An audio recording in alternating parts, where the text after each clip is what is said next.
the way I want to do this is to have our panelists introduce themselves, talk a little bit about what they do, and then we'll dive into specific challenges that startups or companies that are not startups anymore, but have now a new set of challenges in scaling up, both from the financial standpoint as well as technologically speaking.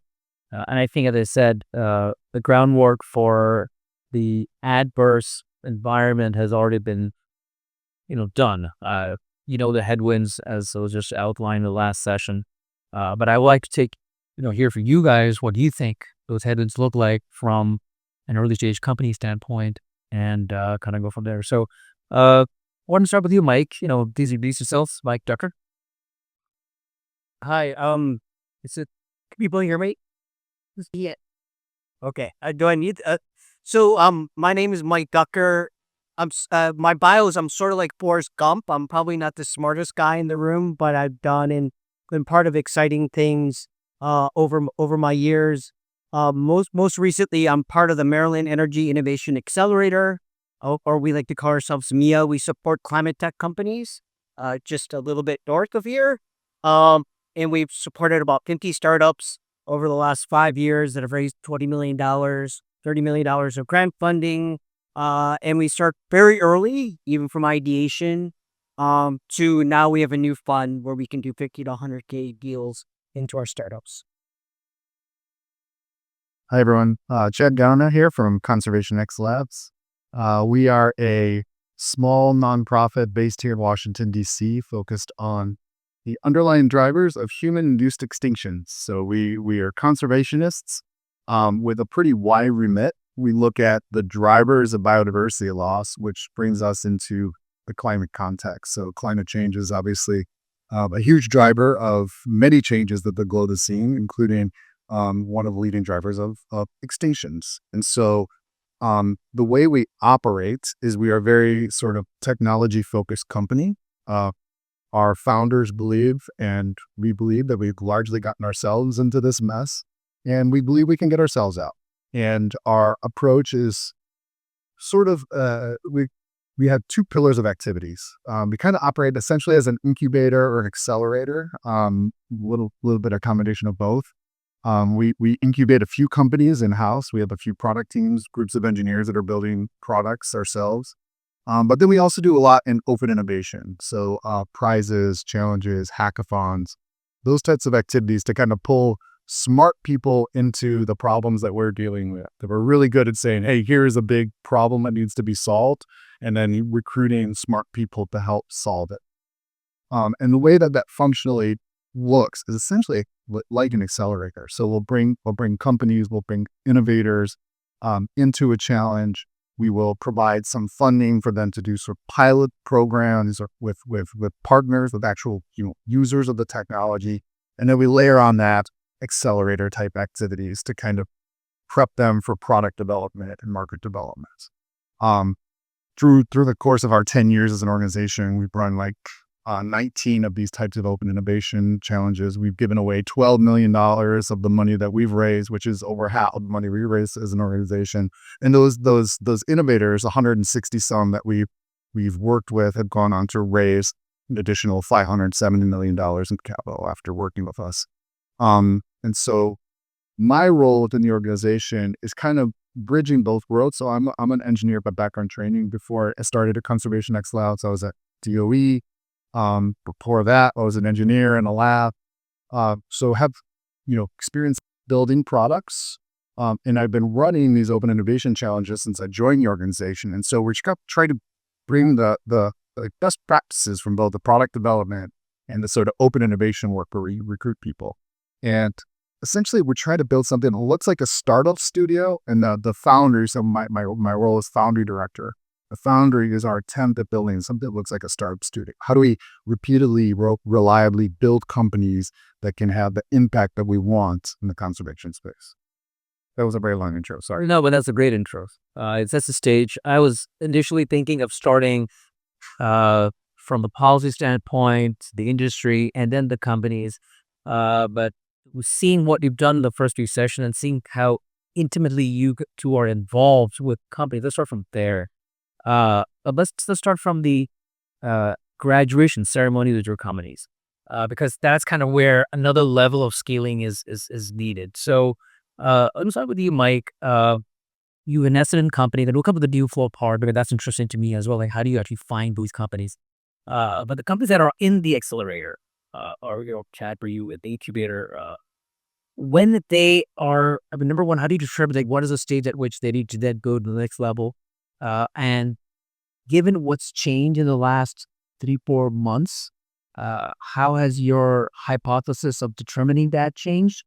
And what would you recommend for climate tech companies that are now in the second stage of their evolution? How should they scale from both financial standpoint and other dimensions? I think there's like 5 questions. Yeah, man. You know what? You know what I mean. Like, how do you graduate your babies and how do you send them to school? Yeah, yeah. Can I just maybe give a little bit of backdrop because I think climate tech is different than maybe what would work experienced over the last 30 years in digital. Atoms working with atoms is much different than VIX. And to give a good sort of similarity, I'm a runner who's doing her to a triathlete. And going from running into swimming is totally different. Totally different. And the reason it's totally different is water is 800 times denser or more than air. You have to be incredibly efficient in water. You could be kind of flopping around with your arms when you're running, but when you're in water, like if you ever watch KU Ducky swim, Marilyn, born and raised, she's so efficient. Just beautiful. Just look gliding on the water. You have to think like that if you're a climate tech startup. You like in, the Silicon Valley type, go out there and break things. We can pivot and pivot and pivot. You do A/B testing. You only have so many bullets in your chamber in climate tech for A/B testing, for pivoting, for breaking things. Things that climate are just going to take much longer than you expect. They're going to be much more expensive. And so again, there's a lot more density in climate tech. You have older industries you're generally working in. They're much more risk adverse. Your sales timelines are incredibly long. You have complicated supply chains. We think we talked about that already. Um, and you have a policy which we there's not a lot of clarity as we've been just talking about. So this is much different than 3 guys in an apartment or a house coding for 6 months to develop a product. This is much more difficult. Some of the theories are the same, but again, it's just denser. And I think people need to realize that some of the ethos from the Valley can't work in climate tech. And we have to recognize that. So there's some of your questions. We're an economic development. We're mostly funded by the state. We've had federal funding before. We're there to grow this new industry in Maryland. We think it could be like bio and life sciences in the state. So we're pretty open to anybody who's committed to the state. I mean, that's just isn't. And when I started, we were like begging people to join. And as we built our reputation, we now have inflow and actually have to be a little bit. We start very early. We started at the university because the University of Maryland is second in getting QE funding to MIT usually over the years. A lot of great research just up the street. So that's where we started. And how can we commercialize that? And our first sort of a theory was we need to work on the team because the professors and the researchers, were all the training of entrepreneurship they get, they're not leaving the university. And so we need to bring in people who can get that technology and start up a company. So that was our original programming. How can we build teams around technologies to get them to be commercialized, in that? When they graduate, since we've been around for 5 years, there's lots of issues they've had. They've had issues from how do you turn a technology into a product that can be manufactured? They've had issues about supply chain, paying from going back from, COVID to now with tariffs, and so that's been an issue. And plus, they don't have the skills. This is not Silicon Valley. This is not hiring some developers. Supply chain development is incredibly difficult. You just don't go on, I know you've on Alibaba on some of these sites to find a supplier. There's a lot of requirements. There's a lot of our startups that ordered stuff. And guess what? They didn't get what they thought they were going to get. It's happened a lot. Or they'll get it on the time they thought they would get it. There's been supply chain issues. There's been human resource issues that they've had. Going and picking sites. Again, this isn't about going to your WeWork and just scaling up. You know, some of our counties, when they see these technologies, they're like, what is that? How do I permit that? How do I regulate what you have here? I've never seen this before. So, there's been startups who've had to take in a year to get their site, to get the equipment in, and the mindset. Being a manufacturer and being an inventor are two different religions.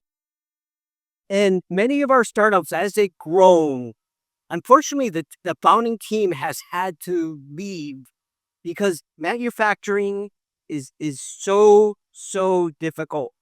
I'm originally from Detroit, and I understand this. I had a professor at University of Michigan, an operations guy.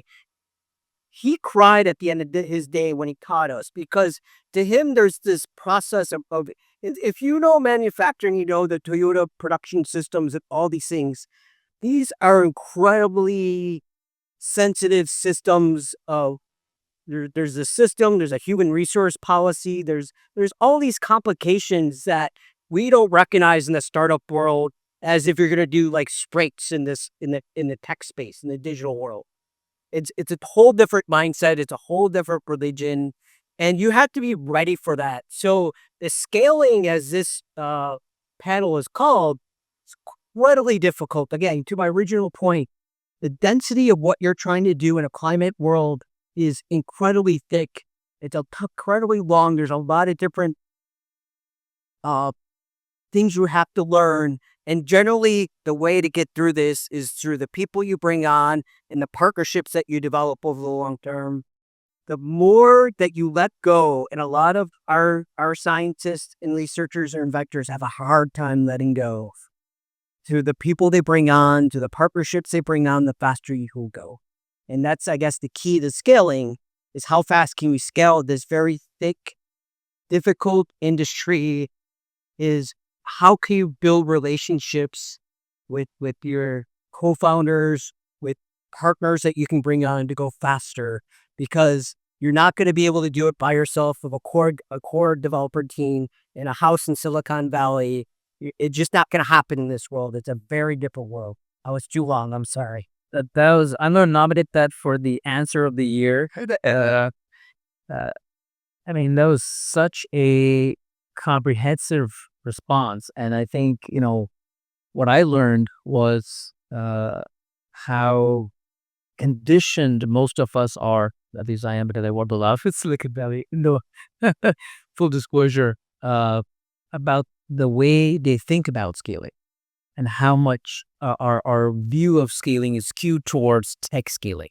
So thank you very much for pointing that out. And I hope whenever this video is released for public consumption, that this is a critical takeaway for investors investing in climate tech, that they should really see these companies differently than the companies that are developing tech applications. Same question for you, Chad. Let me remind you what the question was in case you want to quench this.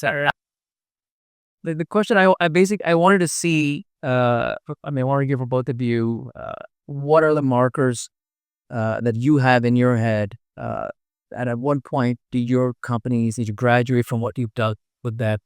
And what are the challenges that you think they'll face today that I'm sure you'd anticipate like 6 months ago? So let's start from there and then kind of work backwards. We'll just go to the doable side of things.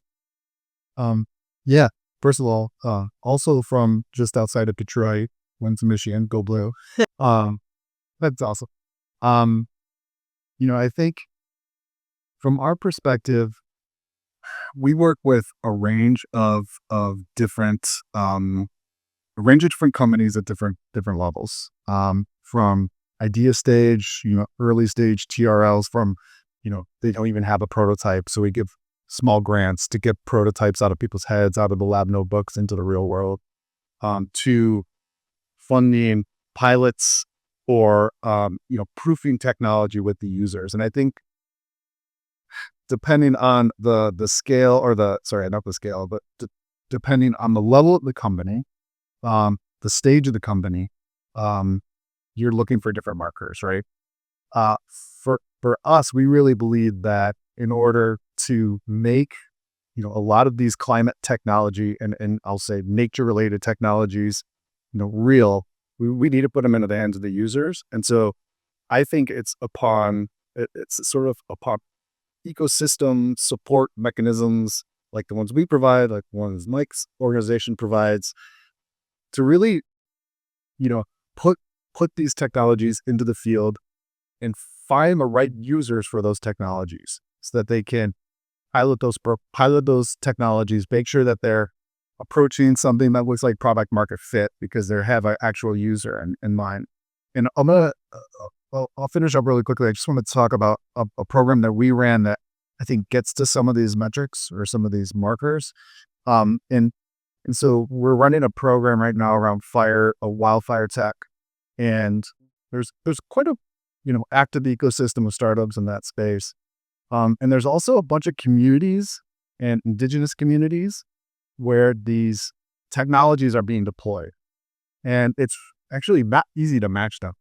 And so one of the things that we ran is through this challenge mechanism that I described earlier, sort of a bifurcated intake where we had both the sort of technology providers come in and say, these are the technology we're building. These are, this is what we're trying to do with our products. Then also had the communities apply. And so we had the communities come and say, these are the kinds of technologies we need. For example, Town of Paradise, they had the big fire that was started by the electricity lines, transmission lines.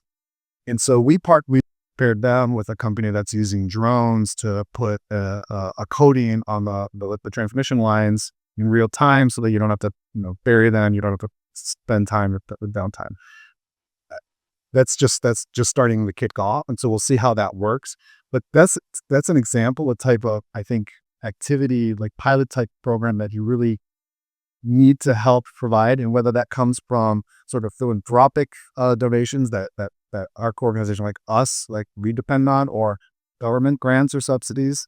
Those are the kinds of things that I would encourage, early stage companies to kind of look at and really proof their products through those types of pilots.